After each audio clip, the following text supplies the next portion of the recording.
Alright everybody, welcome back to Ether Bandit's Garage. Today we're working on the trusty old 830 today. Today we're going to be resealing the injector pump cover. And I just want to show you all the inside of here, because these are the injector pumps on these tractors, and it's very cool. And I recently had this apart, and I didn't put it together because I bought the tractor in a bunch of pieces and I had no idea what was going to happen to it. So first thing is, this is your return line for the fuel system. It probably is a good idea to put it into a bucket, but it appears as though it has just ran out everywhere and it's done now. And then you have your this is your return for the injectors, which we're gonna have to take this out, take these two off, and we'll get back to you then. All right everybody, we're back. So I pulled these two bolts out, and I pulled out the this thing goes right here. It's like the fuel pressure regulator. It acts as a fuel pressure regulator, which, looking at this now, for some reason I thought there was a snap ring here. Or you had to take this out first. Future reference, you don't have to take that out. So I'm going to put some Teflon on there, screw it back in, and then put the cover on top of it. And so here's something, I think this just intrigues me with how they design this. So this is the injector pump for cylinder 1. This is the injector pump for cylinder 2. They're completely separate, and you can look, you really can't tell, don't mind me knocking bolts off. So that little rod right there, the silver rod, that's your linkage that connects the two of them. In this governor housing right here, there's a rod, and it pushes back and forth, which, we're just tearing everything up tonight. It is just, you're just gonna take my word for it, but that moves back and forth, which right now this is in the no fuel position, because every time I cut it off, you pull, which I drove it here, you can see all the fresh oil in here. This looks really good. It's not sludgy, like it's just good. It's how it's supposed to be. So if you come up here and you push this from no fuel, because whenever you pull this little stop out, this is defueled, and it's how you turn it off. You turn it off with defuel, and then just to help with everything, you pull your decompression lever. So if we put this in full fuel position, which is wide open, and you come back over here and you look again, you can notice that plunger moved in. These tractors, even though they're very intimidating because nobody has anything like this, they're honestly very simple to work on. Like, these pumps are fed by this tube. There's an O-ring in the top, O-ring in the bottom. They feed oil pressure to these pumps. Your fuel, let me walk around to this side. The fuel, this little rod, it goes from your fuel filter house. Well, okay, so let's start in the beginning. The fuel comes in here from the tank. It comes to here. Here's your sediment bowl. There's a screen in the sediment bowl that filters out the big chunks. Then it goes into the crankcase, and it comes to your little, this is your lift pump, which supplies fuel to your rail, I think at like 5 to 10 psi. This little gear pump. And then it goes back into the housing, and it comes out and dumps into your primary filter. And from your primary, it goes to your secondary. Secondary, it goes into this little tube right here, which I've had these pumps off, and it comes up into this little like divot right here. Comes up in here, and it supplies fuel to both pumps. These are your injector lines to the pump, or to the injectors, which provide pop pressure, I don't know, on newer stuff, I know it's like up to 10 psi, or up to 10,000 pop pressure. I don't think these are going to be this high. I don't know. I'm sure that they go higher. The easy way to get power out of these tractors is in the bottom of this thing. There is a little return. There's a regulator there, and so you just put a couple more washers in there. You can bump the pressure up. The thing I understand that happens though is you blow the seals out of these pumps, because that's like the big issue with the 830s. I know 730s have an issue with the key on the flywheel, but on the 830s, like the only really major issue is they don't have a 3-point, and you'll get diesel, and you can get diesel in the oil easier than most because these are in the crankcase. And from what I understand as well is the injector lines, the ferrules right here are known for cracking, but an easy way to diagnose that is if they're cracked and leaking fuel, you will have a misfire.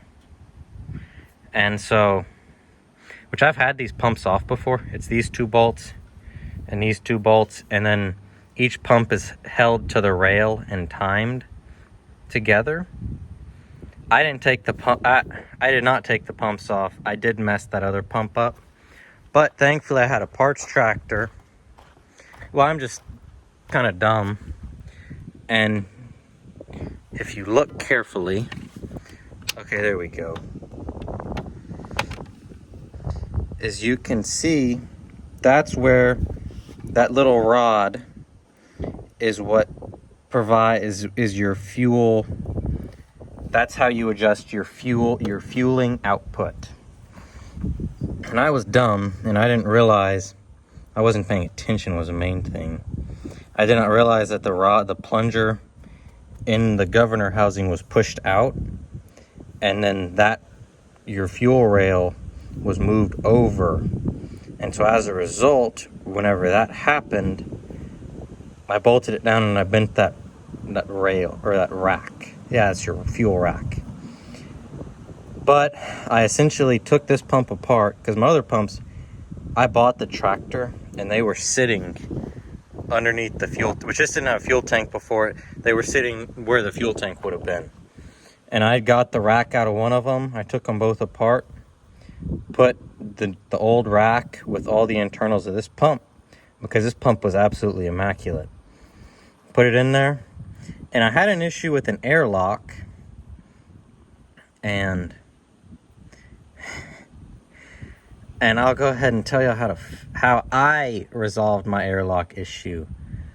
So I bought this tractor story on this tractor is what I understand is I bought this from Boone, Texas, which is pretty deep East Texas, but an hour or 2 from Louisiana. And the guy told me was that he bought it in Canada because, I mean, the sheet metal is beautiful. Like, paint's good, fenders are good. I mean, it's a little bit worse for wear, but in all reality, it's not. And it was a standard tread, but he wanted to convert it to rice, and so he put brand new tires on it. The guy he had working for him, working on these, quit, and it sat, and like the back cover on the transmission was off, and the fuel filter housing wasn't on it, as well as the starter, which I put those on. I was trying to get it to crank, had good RPM, couldn't get fuel out of here. So what I did was I backfilled this with a funnel. I just filled this up with diesel, had me a little clear funnel. It fit perfectly on there somehow. I filled it up with diesel. It took some. I turned the tractor like you normally crank it, like you let it build oil pressure and you let decomp go and see what happens, and it popped right off. And I was shocked it worked that easily, but I heard these aren't supposed to be hard to bleed, but whenever they get an air bubble, they're just cantankerous. But that was what I did to fix that. Might help some of y'all. I don't know. Don't really know how many of y'all have 830s that you like to play with. And the other interesting thing is, if you look, these are 2 different injector lines. See, this ferrule and that, or this nut and that nut are different. I just noticed that. That's interesting. No, it really doesn't bother me. I'm getting this tractor ready, which I needed to reseal this because I took this off to inspect, and I didn't ever scrape this off because I didn't know what was going to happen. And I just loosely bolted the cover on it to drive it to my neighbor's house just to see. And I've had it like this for a while, and tomorrow I think we're gonna try to rake a little bit of hay with it. Or I want to rake some hay with it because my dad cut some hay yesterday, or today actually. He's like, the wind's blowing so hard we can bale it tomorrow. And I normally use different tractor, but I want to use this one just because tractor's been sitting and I love this thing. It makes me happy to drive it, which I'm sure once I rake 20 acres with it, I'll be happy to get back on a different tractor. But for right now, I'm pretty excited. So I need to reseal this, strap the batteries down, change this little oil pressure sending piece. I changed the oil in the oil bath air filter, and I was shocked by how good the design was. I should have got some footage of that, but I didn't. Probably top the power steering off just to make sure, and try to get some. I'm gonna get some footage of it raking, honestly, because it's gonna be a sight with these big old rice tires. And I'm gonna run about 6 psi in them. Hopefully it'll ride good. I think it will. We got plenty. We got more sidewall than we know what to do with. It's just these big old lugs. I mean, like, I have a pretty good sized hand, and I can hide all 4 fingers behind each lug.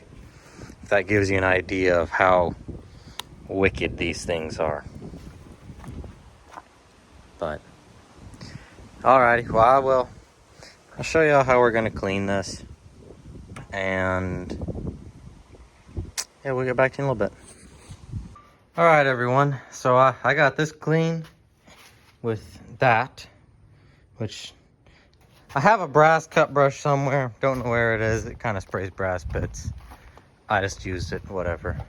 This one, special case, I do not want to get anything in the crankcase, so as a result, I carefully scraped. Like, I'd scrape a little bit, knock the stuff off, scrape a little bit more, knock the stuff off. It was a pain. This area was tight. And on the other side, there was a tight area. The thing I actually want to talk to you, though, is that Mr. Texas Keykeeper taught me something that kind of has really stuck with me. So with RTV, which technically was supposed to be a quart gasket here, what the previous owner did was they used some truss deal. They used a quart gasket and RTV, but we're just going to use RTV because that's what we got. I'm not going to the John Deere house tomorrow to find out. They have to order it, and it should be here sometime within the next 4 to 9 years. And so as a result, we're using RTV. And Texas Keykeeper said something that really made me got to thinking about it a while back. This was years ago. Is that whenever you caulk a house, you don't just squirt a line out. You sit there, you smooth it all out. I don't know if this helps or hurts nothing. Sure does make me feel better though, whenever I am sitting there trying to put this on there. Because then, I know if I got an even layer, which I do, that it's going to at least evenly sit on there. And that makes me sleep better at night, honestly. But we got this clean. And now, which I'm just using is Permatex Black, Ultra Black. Normally I use Right Stuff, couldn't find that a while back. And I have this.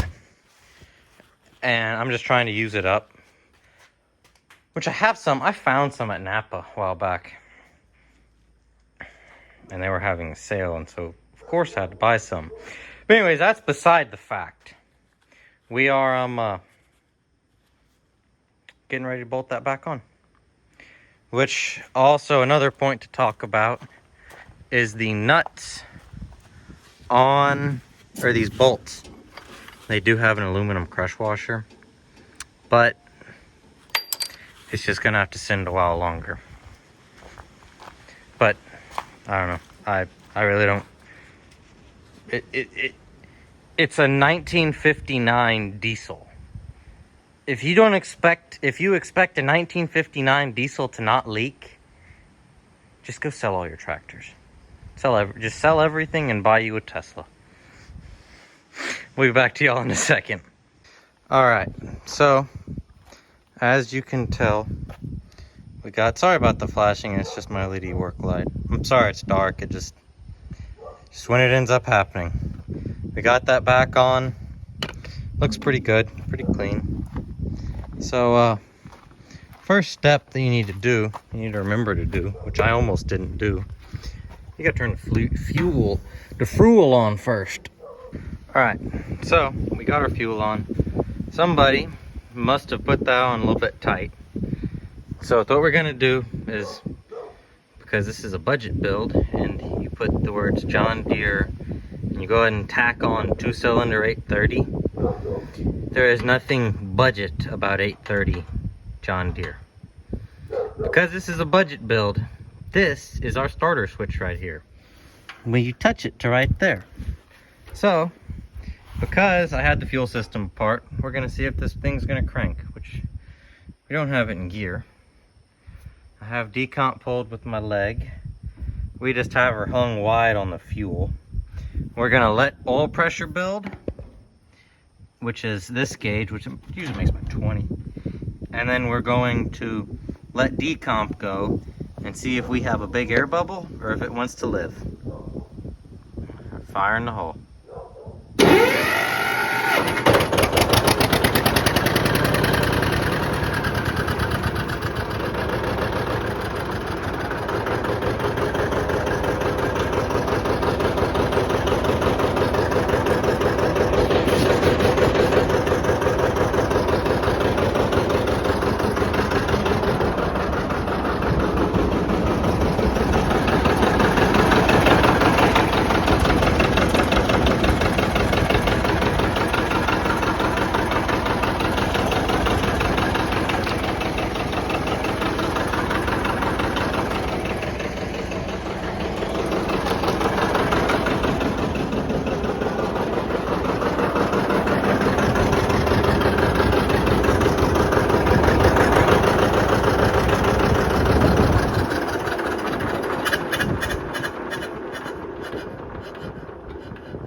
Alrighty, well, we got her running, which that's how bleeding the fuel system should be, but it's just a diesel. There can tanker some days. Alrighty, well, sorry about the wind noise and it being at night, but catch y'all next time. Y'all don't have too much fun.